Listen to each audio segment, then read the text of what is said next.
Meghan Sussex did not issue a statement. She did not leak a clarification. She did not rush to correct the record or soften speculation. Instead, she walked into a room where influence speaks quietly but decisively, and in doing so, she rendered the noise irrelevant. On a Saturday night, at the 2026 15% Pledge Fundraising Gala, hosted at Paramount Studios in Los Angeles, Meghan made one of the most effective public moves of the year, not because it was loud, but because it was intentional. In an environment where whispers had been circulating about caution, concern, and supposed strain, she chose visibility rooted in strength rather than defense. The visual alone told a story that words could not improve. Dressed in a sculpted, strapless Harbison studio gown, Meghan Sussex appeared poised, assured, and entirely unbothered by the narratives attempting to trail her. This was not styling for spectacle. It was precision. Clean lines, confident structure, and a deliberate absence of excess. The message was unmistakable: control, clarity, and command. Photos and video footage from the evening showed her smiling with ease, engaged in conversation, fully present. There was no tension in her posture, no urgency in her movements, no hint of someone scrambling to keep plates spinning.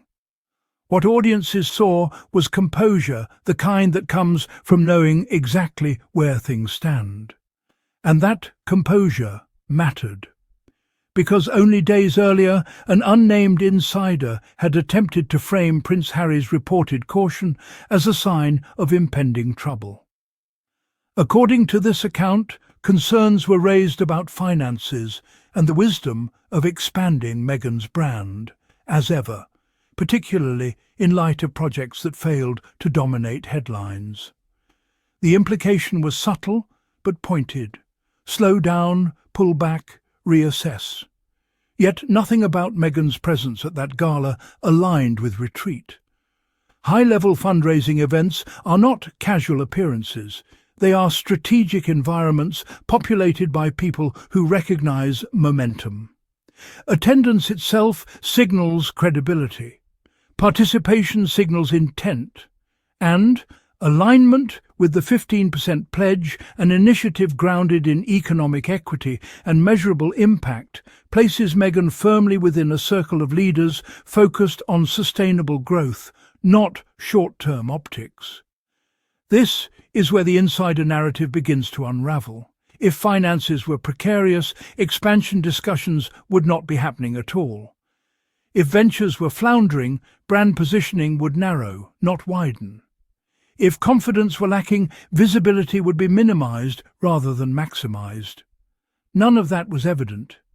Instead, Meghan appeared exactly where someone with forward motion belongs.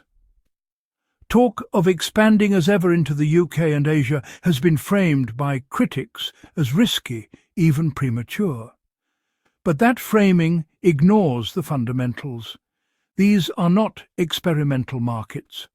They are established, sophisticated economies with audiences already familiar with Meghan's identity, values, and influence. Expansion here is not speculative. It's structural. And that's precisely why Prince Harry's alleged caution deserves context rather than distortion. Prudent pacing does not negate ambition. It strengthens it. Awareness of financial cycles does not signal fear. It signals stewardship. The idea that concern and confidence cannot coexist is a false binary often deployed to manufacture conflict where none exists. What's revealing is how quickly that narrative collapses when confronted with reality. Meghan's demeanour that evening did not suggest tension behind closed doors. It suggested alignment, calm, assurance, the kind of stability that doesn't need to announce itself because it's already in place.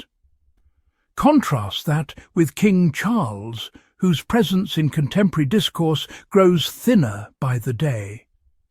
His relevance rests on inherited authority rather than earned influence, and that distinction becomes more visible as cultural power shifts away from tradition toward impact. While Meghan operates in spaces driven by results and accountability, Charles remains tethered to ceremony. While she builds platforms that evolve, he maintains institutions that resist it. And resistance, when paired with dwindling public resonance, often manifests as quiet resentment. This dynamic explains much of the background noise. Anonymous insiders do not emerge in moments of strength. They surface when established power feels threatened by independence. They rely on ambiguity because specificity would expose how little substance exists beneath the claim. The suggestion that Meghan should slow down conveniently ignores the fact that she has never moved without intention. Her trajectory has always been deliberate, calculated, values-driven. She does not chase validation. She builds frameworks that sustain relevance regardless of approval. And this is where King Charles' position becomes increasingly untenable. Authority without adaptability erodes. Reverence without relevance fades. Meghan's influence, by contrast, does not require endorsement from legacy systems. It grows organically, shaped by connection rather than command.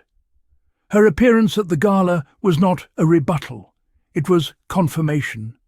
Confirmation that momentum continues. Confirmation that confidence remains intact. Confirmation that whispered doubts lack grounding. She did not contradict Prince Harry's caution, she contextualized it. She demonstrated that thoughtful pacing does not stall progress. That strategy does not undermine vision. That measured growth is still growth. And perhaps most importantly, she reminded audiences of something easily obscured by commentary.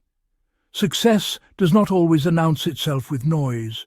Sometimes it simply walks into the room, fully formed, and lets everyone else adjust accordingly. And with that, we'll leave it right here. If you appreciate clear-eyed commentary that cuts through the noise, challenges recycled narratives, and centers truth over tradition, make sure you subscribe to the channel. Your subscription tells the algorithm that this kind of conversation matters, and it helps keep this space growing. Don't forget to like the video, share it, and leave your thoughts in the comments. I read them, I engage with them, and they genuinely shape future content. And if you'd like to support the channel even further, you'll find a Buy Me a Coffee link in the description below. It's completely optional, but every contribution helps support the research, the time, and the consistency it takes to bring these stories to you. As always, thank you for being here, thank you for listening, and thank you for supporting independent voices. Until next time.